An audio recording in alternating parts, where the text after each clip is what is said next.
Army has been terrific for his partnership in this matter. The special relationship and external bond, it's really an external and an internal bond between our two countries will soon be stronger than ever before. And we really do. We have a great relationship. I want to just say that the representatives of UK have been so professional.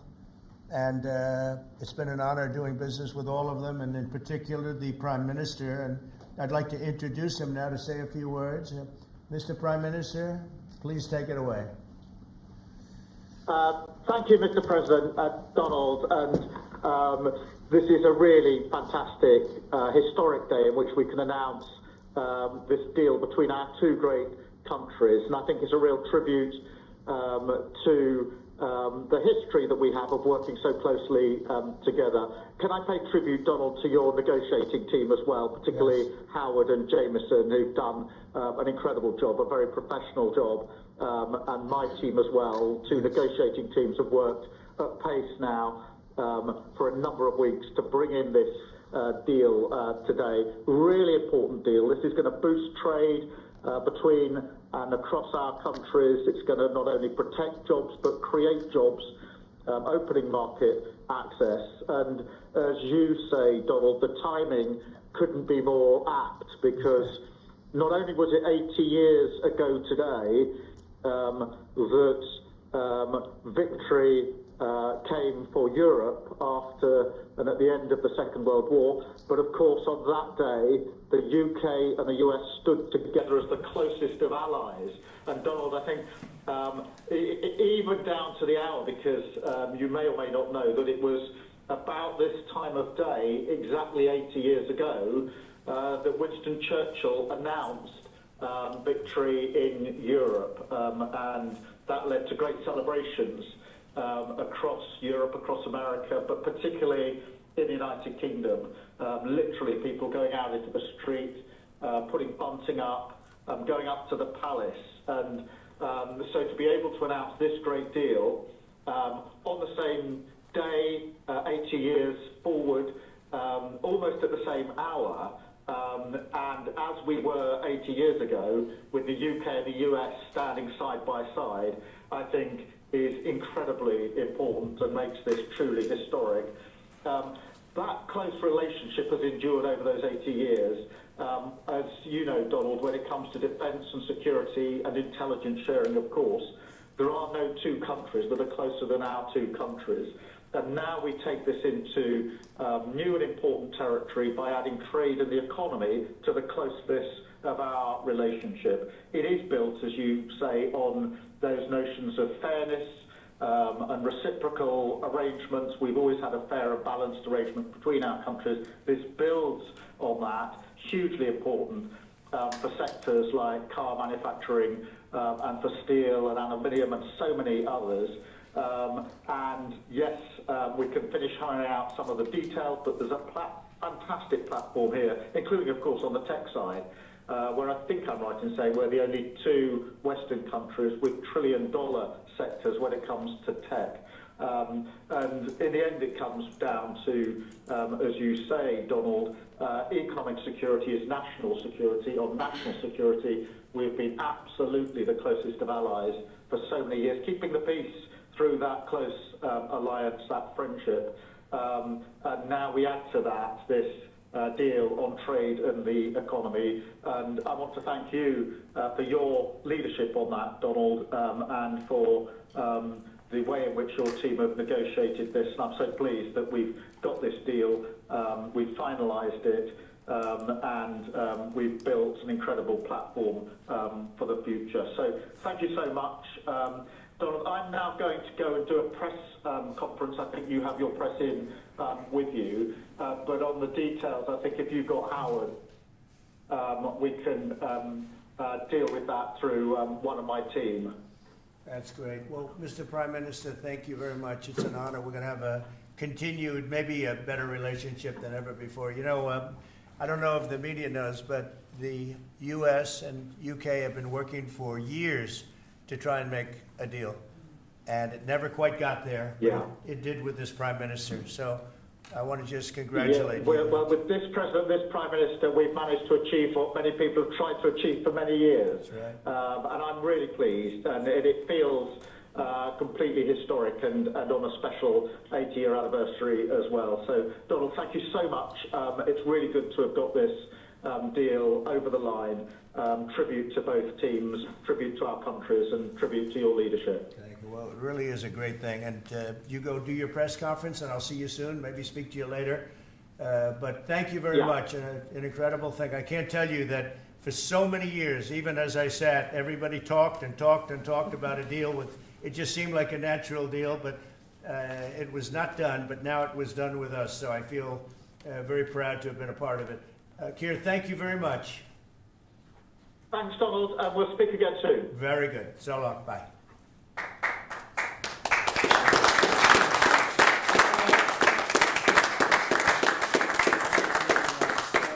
Why don't I do this? Why don't I have our Secretary of Commerce, Howard Lutnick, give a little description of the deal pretty quick, and then the good side, the very nice side, we'll be speaking about it also, maybe, from so you get a pretty equal. I think it's a very, it's just been a deal that was, we thought, very complicated. It became very simple. It's opening up the country that we really didn't have the kind of access to that I would have thought. I was surprised. I think it's why the deal never got done before. It was, you know, they've been working on this deal for 25 years. And we got it done, and we got it done. Really, it's going to be great for both countries. So, Sarah, if you could go, and then somebody else, you may have, you'll pick whoever you want who'd like to do it. I have a feeling you're going to do it, right? So you guys go ahead, and then we'll take questions right after that. But I think you'll get a pretty good understanding of how big it is. It's a very large deal, very big deal. And Howard, go ahead. So the UK is the 6th largest economy in the world and the 4th largest that we export to, right? So it's a huge market, a top 10 market. If you remember Liberation Day, they were at 10% because we have balanced trade with the UK, right? They say they have a surplus, but of course that counts gold bullion, which is, so let's just call it balanced trade. So how do you open up a market in balanced trade? People think it's impossible. They've always thought it was impossible until President Trump came on the scene and changed the way things work. So here's what we've got. We've opened up new market access, ethanol, beef, machinery, all the agricultural products. They've agreed to open their markets, and that will add $5 billion of opportunity to American exporters. So the question is, why would they do that now? Because they've never done it before. And we still have our 10% tariff on, which will produce $6 billion of revenue for the United States. So the idea was, how do they keep their jobs, protect their economy, and do the best for their people while opening the market for us? And the way is they studied it, their team was exceptional, and they tried to figure out the markets that they're importing from other people and try to send them over to America. So why were they always favoring others and not us? And what they've done is they've found the ways to do that so that we have new access, right? But the UK workers are protected, and that was the balance. So we did a deal with them in automobiles, and you know, if you're not building here, we charge you a 25% tariff. But the president, and by the way, I want to make this clear, while Jameson and I worked hard, this was the president's deal, and people think, oh, that's not the way it works. If you got to sit next to him, I have the best deal maker to my left, and if you don't think that we take advantage of him calling the prime minister and getting that deal done, you don't understand who's the president of the United States. So he's the closer. He gets deals done that we could never get done because he understands business, he understands deals, and that's why we're here today. So he agreed they could send 100,000 cars into America and only pay a 10% tariff. And that protects their car industry. And remember, we do 16 million cars a year. So this is only like 0.6%. But for the UK auto people, this is tens of thousands of jobs that the president agreed that he would protect for them. So he made that deal, right? Then steel and aluminum. Right? Their steel business has been destroyed like everybody else has been destroyed by people dumping steel into their markets. And British Steel had announced it was closing down. So the British government, as part of this deal, nationalized British Steel, and they're going to match the kinds of models we do. They'll put tariffs on, they'll put quotas on. They want to do it with America so they can be part of the resurgence of steel and aluminum in America, and that saves them, again, thousands and thousands of jobs. So if you go step by step, aero and commercial planes, they sell Rolls-Royce engines to Boeing. We've agreed to let Rolls-Royce engines and those kind of plane parts to come over tariff-free.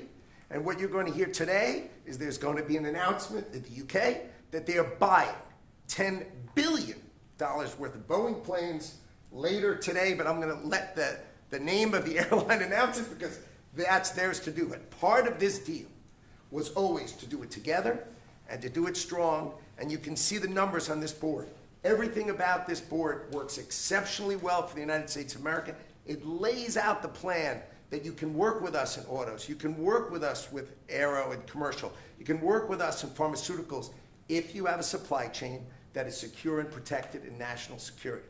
So we feel really good about the deal. You've heard the Prime Minister, he feels really good about the deal, right? And we started at 10% and we ended at 10%, and the market for America is better, and this is a perfect example of why Donald Trump produced Liberation Day. People don't understand. He gets things done in a matter of time. This would have taken Jameson and I 3 years, maybe. And instead, we got it done in 45 days, certainly, because we work for Donald Trump. So, Jameson, my partner in all this, maybe Jameson, you'd like to talk a little, and then we'll turn it over to the UK. Sure, happy to do that. Everyone has great remarks. I just have to echo the President and the Prime Minister when we talk about VE Day. This is something we've been waiting for decades, and there's no more appropriate day to do this. And when we step back and we look back a few weeks from now or months from now or years from now, we're going to look back at this day and better appreciate the significance, I think. And I'll just say as well, in terms of negotiating, I mean, the UK negotiators, you know, we've got one right here, did an incredible job, right? This is why you win wars, right? When you act like this. And the ambassador, he knows more about trade than a lot of us here based on his background. And I would say on this deal, Mr. President, what we've shown is that it is time to change the way we do trade. People said we couldn't do a global tariff. We did a global tariff. They said no one would want to deal with us. People want to deal. They said no one give offers. You saw that stack of offers I showed you yesterday of all those countries. Said we wouldn't get deals, and here we are with a deal with the 6th largest economy. We've agreed to have fair and reciprocal trade, and we've done it in record time. Thank you very much. Sir. Great job. Thank you, sir. Mr. Ambassador, please. Well, Mr. President, thank you very much indeed in hosting us this morning. And thank you very much indeed also for that very typical 11th hour intervention by you with your phone call to the President, demanding even more out of this deal than any of us expected. So thank you for that. The Prime Minister was delighted, obviously, to take that call later tonight. But you took it to another level, and I think the point I would make is twofold. One is that if we're going to rebalance and rebuild international trade in a way that serves all our interests, then we're better doing that together than separately and apart, and that's what we're on a mission to do. But secondly, you've done what you said you would do. You said to the Prime Minister when he came and we visited in the Oval that you would do a good trade deal with the United Kingdom, that you would do it at pace, and that we would be first. And you have delivered that. You know, you've been true to your word. So thank you very much indeed for that. For us, it's not the end. It's it's the end just of the beginning. I mean, there is yet more we can do in reducing tariffs and trade barriers so as to open up our markets to each other even more than we're agreeing to do today. But it also provides us with the platform, the springboard, to do what I think will be even more valuable for both our countries in the future, and that's creating a technology partnership between the United States and the United Kingdom so that we can harness science and technology in order to create future industries and future jobs, and to do that together in the way we work so closely already in the national security and defense area. We can just take that to yet further areas of science, enterprise and endeavour. So we're looking forward to doing that in the coming months. You've launched us extremely well today. It just, in my view, as the Prime Minister has said, just shows what two countries who trust each other, who are confident in each other and are familiar with each other can do, not just for ourselves, but for those, the rest of the world, who need to benefit from a bigger and better international trading system. Thank you very much. That was beautifully stated. What a beautiful accent, too. I'd like to have that accent. Thank you. My mother would be proud. Thank you very much. Any questions? James Matthews from Sky News. Yes. Can I ask, why Britain and why now? And you've described this deal as a full and comprehensive deal, and yet we've just heard from Mr. Mandelson, it's the end of the beginning. Clearly, there's much more work still to do. With respect, are you overstating the reach and significance of this deal because you're a president who needs a result at a difficult time? I think that it's a great deal for both parties. It's for us. We're opened up. I didn't know how closed it was. Quite closed, the market, as you know, the UK, and it opens up a tremendous market for us, and it works out very well, and a lot of assets. You see the chart, and those are tremendous assets. But we've been trying, and when you say why us, meaning your country, we've been trying for years, and they've been trying for years to make a deal, including when I was in the, first term. It would always be people talking, but they weren't getting it done. But for 25 years before that, they were trying always to make a deal, a very significant deal. I actually, until I looked at the numbers, I didn't realize this is a very conclusive deal, but we think we can grow it even from that. But this is a maxed out deal, not like you said it. You said it really incorrectly. This is a maxed out deal that we're going to make bigger, and we make it bigger through growth. But we have tremendous assets involved. I was surprised to see how big your country is in trade, actually. One of the biggest in technology and so many other things. It's agriculture. I really didn't know. It's depending on your definition, it's from 4 to 5 to 6. That's pretty big in the world. So I was very impressed by that. But we're going to take it to new levels. It's a very big deal right now, but I think it is going to grow just of its own volition. It's going to grow, and over time there'll be changes made. There'll be adjustments made because we're flexible. We'll see things that we can do even better. But it's very conclusive, and we think everyone's going to be happy, and the people of your country are going to be very impressed with the result, and they'll be able to buy from more people. They'll be able to price things differently. They'll be able to get some products that aren't available to them now that we make better than anybody in the world. And it's just something that it's a great thing that it came together. It's so nice because we have many countries want to make a deal. And many countries are very unhappy that we happen to choose this one, to be honest with you. But it's a long time, our oldest ally, or just about. I guess a couple of people claim that too, but let's put it right at the top. I think it's going to be something very special for UK and special for the United States. Mr. President. Thank you, Mr. President. Reagan Reese with the Daily Caller. How close are you to more deals, and when do you expect the next to be announced? Well, very close. We have numerous deals. I know Howard's going back. As soon as this is finished, your press conference, he's got numerous. And Scott, who's right over here, who's fantastic, by the way. You were great on television this morning. I watched you. That was very good. You gave them a little lesson in the world and economics. But Scott's going to be going to Switzerland, meeting with China, and they very much want to make a deal. We can all play games. Who made the first call? Who didn't make the? It doesn't matter. It only matters what happens in that room. But I will tell you that China very much wants to make a deal. We'll see how that works out. Every country throughout the last 40, 50 years has literally ripped off the United States on trade, on military and protection, on all the different things. And we are now making fair deals. And in this case, it's great because we really weren't very much involved. You have the European Union, which is, I think you made the right decision years ago. I don't know if you remember, I was opening up Turnberry the day that you were voting, and they asked me, would it happen or would it not happen? I said, no, I think they're going to go their own separate way. I think it's better for them. And they did. I think it's going to end up being a very smart decision. But a big part of that decision was always that you'd be able to make a deal with the United States, and they were unable to do that. But now they made it, and it's a tremendous, it's very important. That was always a big part of your decision on Brexit. And they were never able to make that deal. It was a tough one. And this one it's amazing with time. This one just went very smoothly, went quickly and smoothly.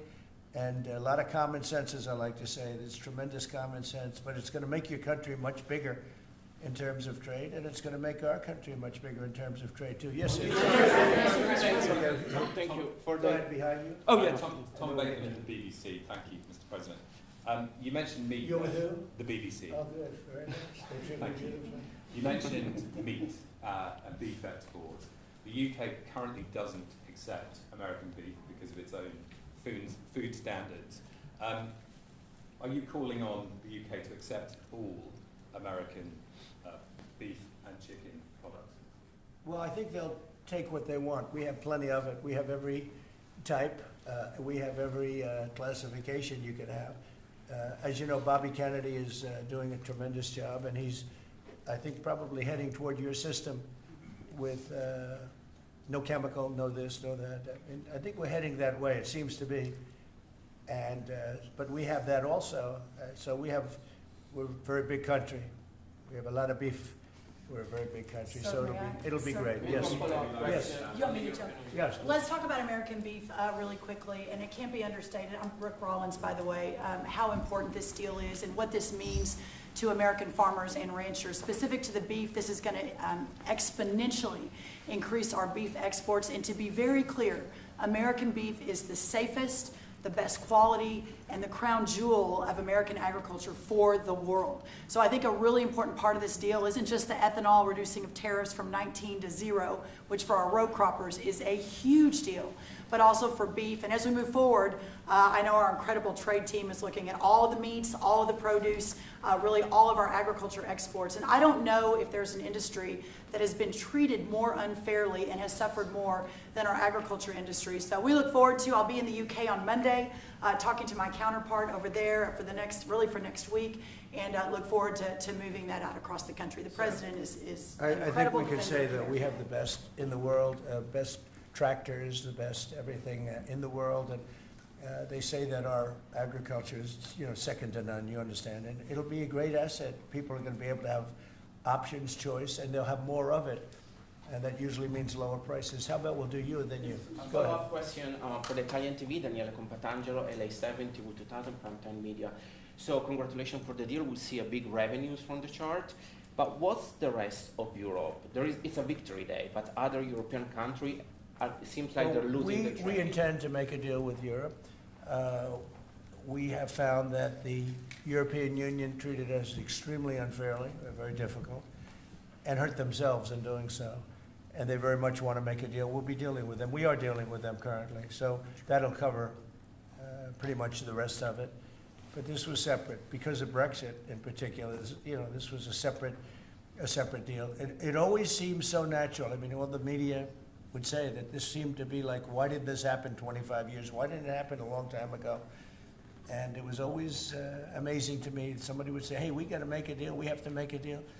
But this deal just fell into place. The Prime Minister did a fantastic job. His representatives are total professionals, and they got along well. And it just seemed to work. And I think one of the reasons it did is because we blew up the whole system. If we would have just been dealing with you separately or, country by country, we blew up the whole system. It was very fair to very unfair to the United States. And I think because of that, this worked out so nicely. And I'm honored that it was the first deal.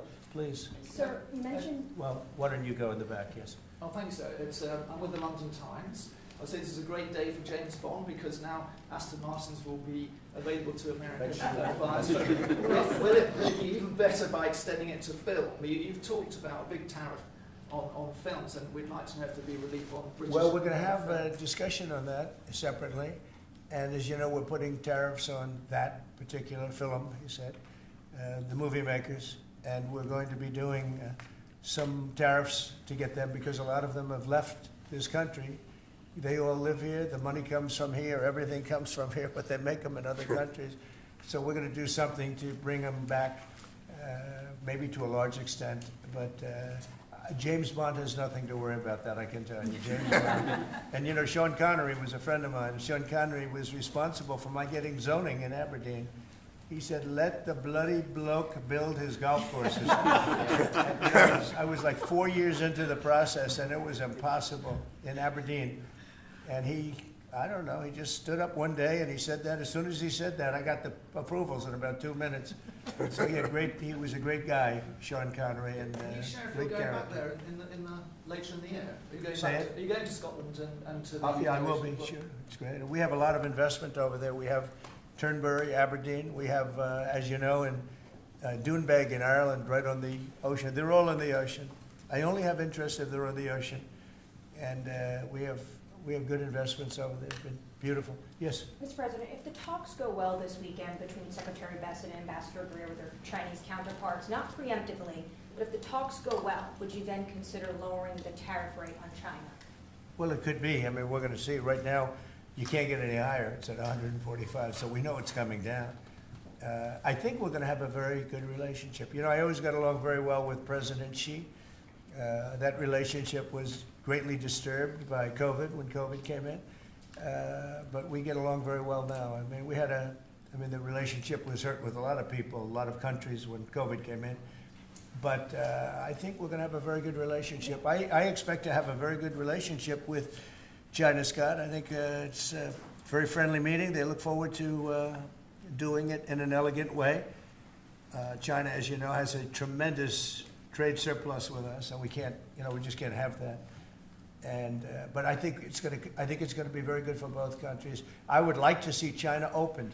You know, one of the big things here is, and nobody would know this, but the UK was largely closed. It was very much closed to trade, and now it's opened. And a lot of the financial reporters are very happy about that because so much. I listened to them. Well, I hope they get countries opened up, and then you compete on a fair basis. But you can't compete when you're not allowed to go there. China would be the #1 example of that. You know, it's very closed. We almost had it last time before COVID, and that didn't work out. But we made a great deal with China. They had to buy $50 billion worth of our food products, and it was a great deal, doing very well for our farmers. And then when Biden came in, as usual, nothing happened. You know, he didn't enforce it, and it got less, and ultimately, you know, destroyed a great deal. That was a great deal. But no, I think that we're going to have a good weekend with China. I think they have a lot to gain. I do think they have far more to gain than we do in a sense, but we're going to have I think we're going to have a very, very good weekend. Will you speak to Xi after the weekend talks? I might, yeah, sure, depending on what Scott says. We Scott is doing certain countries, and Howard's doing certain countries. I mean, I wish I had like 10 more of each. Then we could do them all at one time. But there will be a time we'll do a number of them, and then there'll be a time. I think I can say this, Scott and Howard, where we're just going to say, because we understand the countries, we understand what they want, where we're just going to make the deal. In other words, we don't need the country involvement because we've already had it. And we'll say this particular country, which had big surpluses, let's say, we had therefore deficits, that this particular country is going to pay a 25% tariff or a 30% or a 50% or 10% or whatever it may be. I think we should explain it now, Howard. One of the things we did here that we'll rarely do is on cars, we took it from 25 to 10 on Rolls-Royce because Rolls-Royce is not going to be built here. I wouldn't even ask them to do that. You know, it's a very special car, and it's a very limited number too. It's not, you know, one of the monster car companies that makes millions of cars. They make a very small number of cars that are super luxury, and that includes Bentley and Jaguar. So we have some very special cars. So in order to help that industry. And that's really, handmade stuff. And they've been doing it for a long time in the same location. And I said, yeah, that would be good. Let's help them out with that one. But that's different than a car company that comes out and makes millions of cars, which they'll be doing in our country. They're going to build, we have many, many factories, car plants being built or going to be built very soon. I think we can say that we'll be close to $10 trillion of investment. I think we're actually at that number now if you add up some of the ones we haven't heard about yet. I mean, we have some going up right now. They have plants going up, and they haven't even spoken to us. They're doing it because of the tariffs. And tariffs have always been used against us, and I never understood. I used to sit back. As you know, China paid hundreds of billions of dollars in tariffs when I was president. But until then, China never paid anything. And, they really did a big number on us from the standpoint of trade. But we are using tariffs now for our benefit. And we have now close to $10 trillion. Think of that, $10 trillion. If you look at the past administration, and we're talking about over, essentially 2 months, because we could say 3, but it took a little while to get the office in perfect shape, right? It took a little while to get things done. But once we started, when you think of that, close to $10 trillion of investment, you've had years where the United States wouldn't do that wouldn't do $1 trillion in a year, wouldn't do anywhere near $1 trillion. We did $10 trillion in 2 months. So it's amazing what's happening. We're getting calls from, and that has to do with chips, has to do with cars. We used to make chips. We had Intel, and we used to make chips. We had a monopoly on chips. Everything was made here. And now, over a period of years, because of presidents that didn't know what they were doing, they allowed that business to be stolen from us. Most of it moved to Taiwan. And you probably were in the same position, right? Because you had a lot of the chip-making capacity, but they moved it in. And if we would have said, that's fine, if you want to move it to Taiwan, that's good, but if you want to sell back into the United States, we're going to put a 50% or 100% tariff on, they would have never left. But we had people sitting here that didn't understand that, and it's too bad. But now they're coming back, because I'm saying it about 40 years too late, but they're coming back. As you know, we have the biggest chip makers in the world spending, in one case, $300 billion, in one case, $500 billion, same as Apple, and in another case, $200 billion. And we're going to have a large share, a very, very substantial share of the chip-making market. You said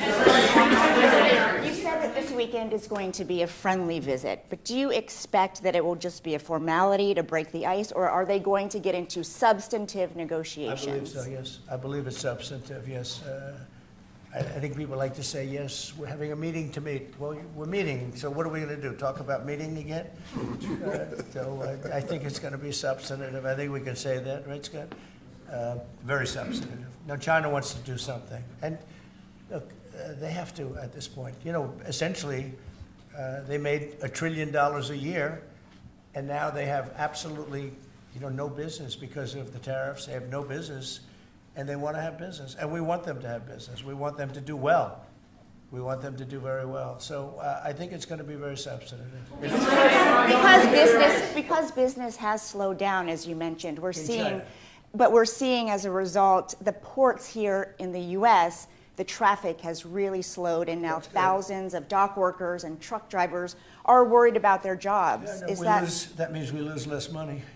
When I see that means we lose less money. Look, China was making over $1 trillion, 1.1 trillion, in my opinion. Different numbers from 500 billion to $1 trillion or $1 trillion. I think it was 1.1 trillion.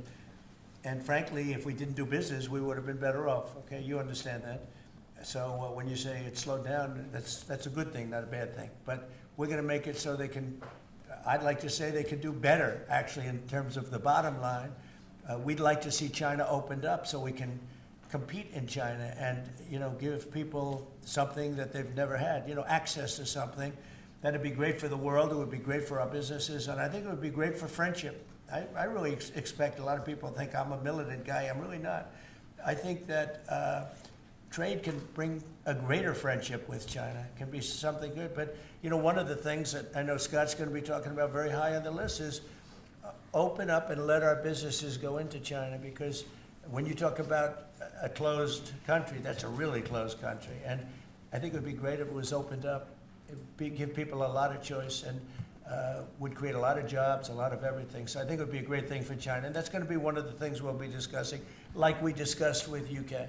Thank you, Mr. President. Please. So what does Britain have to do for you to drop the baseline 10% tariff that you're maintaining? Well, I think that's set because that has to do with a lot of different things, including past. You know, there are a lot of past things that we talk. This is very inclusive. We included everything, and that's pretty well set. Yeah, please. Yeah, Mr. President, the 10% baseline tariff remaining in place, is that a template for these future trade deals? You say you're going to keep it here. No. Is it going to stay in every case? No, that's a low number. They made a good deal. Some will be much higher because they have massive trade surpluses, and you know, in many cases they didn't treat us right. One thing with UK, they had it, you know, somewhat closed, not like a China as an example, but they always treated us with great respect. So they treated us with great respect. The template of 10 is probably the lowest end, and therefore they, you know, made that deal. But they, you know, we've had just a very special relationship with them. Like, I won't do that deal with cars. I mean, unless somebody shows me that there's another kind of a car that's comparable to a Rolls Royce, then there aren't too many. This is a good commercial for Rolls Royce. They're going to order a lot of cars. Mr. President, I wonder whether you'd like to buy. I mean, well, the last time this happened, I ended up. I would be happy to suggest a discount, obviously a very modest discount. We have to protect our profit margins. I've had many of them, actually. You know, the last time that happened, I ended up buying a Tesla. You know? Mr. President. Mary Margaret Olahan with Daily Wire. I had a question about the UK deal today. I heard there was talk that part of the agreement would depend on whether the UK would respect free speech and freedom of religion. I know the BP is really interested in that, talked about that earlier this year. Was there any assurances that you guys got on that front? You want to handle that? Yeah, that was not part of the conversation. Our conversation was an economic conversation from start to finish, closed by the president yesterday. This was a business deal, open their markets, and also protect their workers, grow our markets, and help our workers. This was about business religion. You know, business is sort of a semi-religion, but not nearly as important. I don't want to get myself into Your new nominee, Surgeon General. Mr. President, will you be asking China to help you close, you know, the gap between Ukraine and Russia? I think so, yeah. I think it's a natural thing to ask. What do you expect? Sure. I don't know. I think we're making good progress. Fighting is a little bit different than it was. I think if we weren't involved, Russia would be, you know, going at it to maybe get the whole thing. And without our involvement, they'd be able to get it because we supplied a lot of different things foolishly, but we've been sort of paid back by doing the rare earth deal that I talked about before. I think that. No, I think that we will be very much involved in trying to get that bloodbath. It's a bloodbath. It's a horrible situation. 5,000, it's really more than that. But it's 5,000 soldiers on average a week, mostly soldiers, are being killed. Young, beautiful people. I mean, they're being killed. I see the satellite pictures coming back, body parts lying all over fields, heads and arms.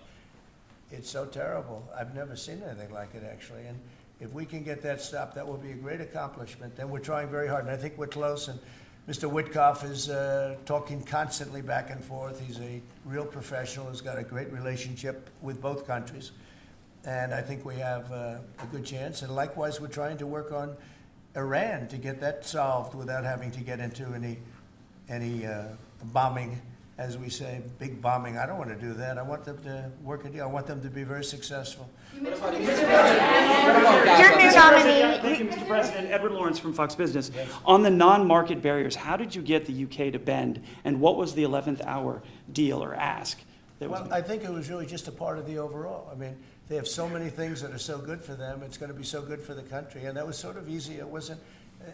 We had non-market. I call it non-market or non-monetary trade barriers, and we had quite a few of them. Not nearly as bad as some countries. Some countries have, you know, they have virtually no tariff, but the rest of it is so brutal you can't do business with them, right? So it's a very important question, actually.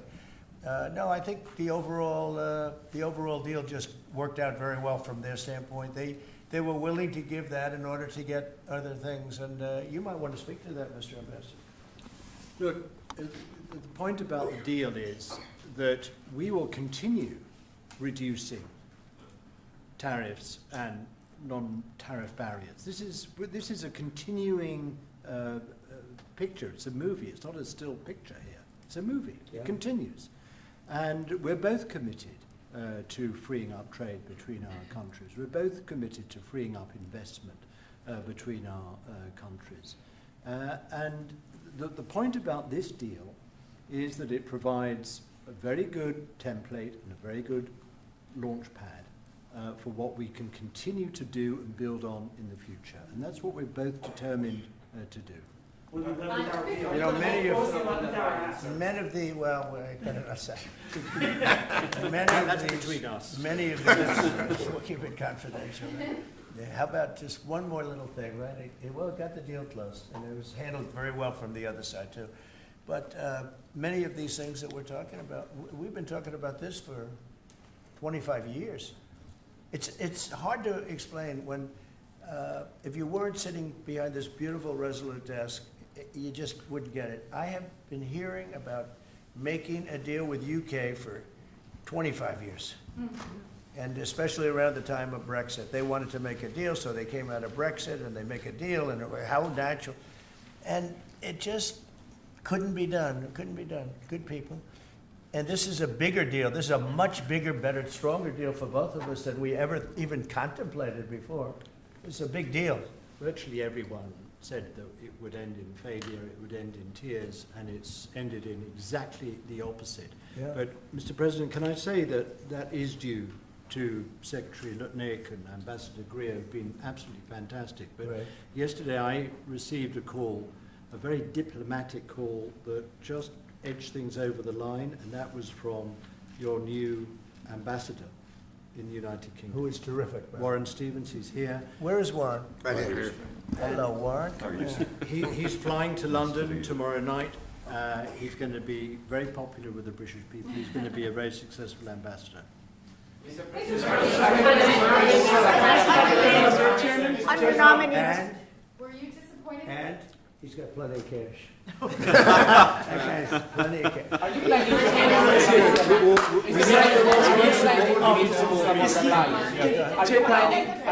to meet Ursula von der Leyen? Yeah, the federal. Go ahead, fast. Yes, are you planning to meet Ursula von der Leyen, the president or the European Council anytime soon? Oh, she's so fantastic, right?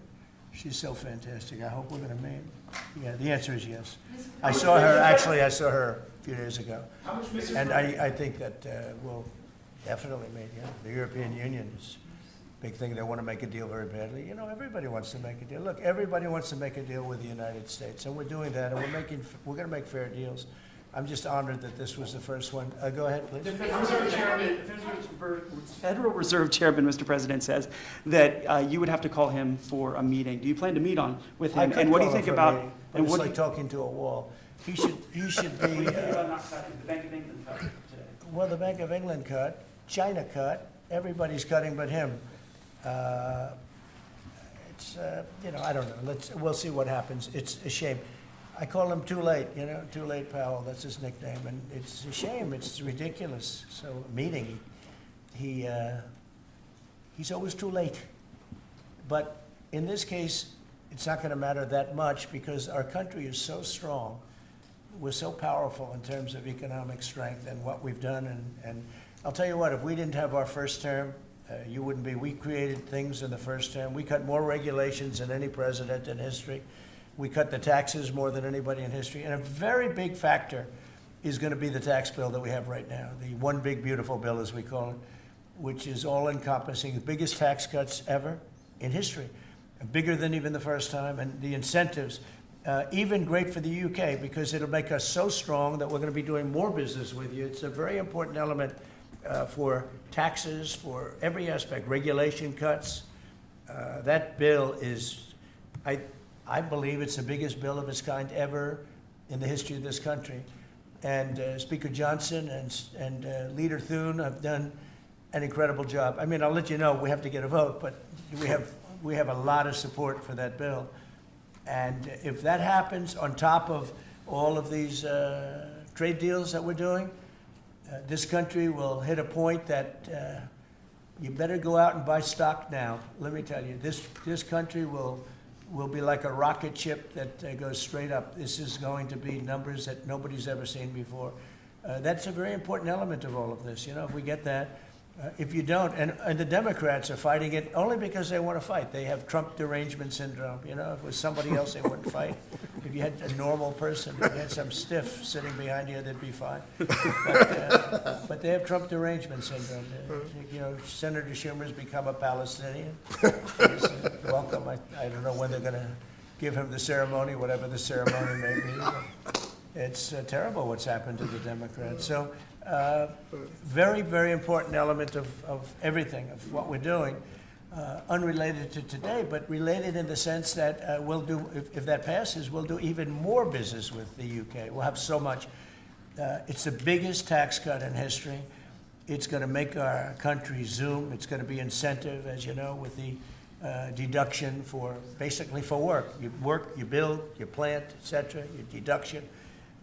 It's going to be the biggest, it's the biggest bill of its kind ever passed, maybe the biggest bill ever passed. That's why we call it the one big, beautiful bill. You just announced a new nominee for the U.S. Surgeon General who never finished her residency and is not a practicing physician. So can you explain why you picked her to be America's top doctor? Because Bobby thought she was fantastic. She's highly, she's a brilliant woman who went through Stanford, and as I understand it, she basically wanted to be an academic as opposed to a surgeon. I think she graduated first in her class at Stanford, and Bobby really thought she was great. I don't know her. I listened to the recommendation of Bobby. I met her yesterday and once before. She's a very outstanding person, a great academic, actually. So I think she'll be great. Mr. President, your nominee for U.S. Attorney of D.C., do you have a backup plan if this Senate? Oh, I do, yeah, but he's a terrific person, and he wasn't getting the support from people that I thought. You know, he's done a very good job. Crime is down 25% in D.C. During his period of time. I'm very disappointed in that, but I have so many different things that I'm doing now with the trade. You know, I'm one person. I can only make, boom, I can only lift that little phone so many times in a day. But we have somebody else that will be great. I just want to say Ed is unbelievable, and hopefully we can bring him into, whether it's DOJ or whatever, in some capacity, because really outstanding. It was, to me, it was disappointing, I'll be honest. I have to be straight. I was disappointed. A lot of people were disappointed. But that's the way it works sometimes, you know. That's the way it works. And he wasn't rejected, but we felt it would be hard. And we have somebody else that we'll be announcing over the next 2 days who's going to be great. With companies like Ford and Mattel recently saying they're going to raise prices on certain products, how long do you think the American public is going to be patient and wait for you? Well, I think they're saying that just to try and negotiate deals with me. Okay? They're not. Look, tariffs are the most misunderstood thing maybe in any form of business, anywhere it is. Oftentimes the country picks them up. Oftentimes the company picks it up. The people don't pick it up. Okay, the people don't pick it up. And if Ford did that, they wouldn't sell any cars. And if Mattel, I don't know, I'm not so sure. They also said they're the only country I've heard. They said, well, we're going to go counter. We're going to try going someplace else. That's okay.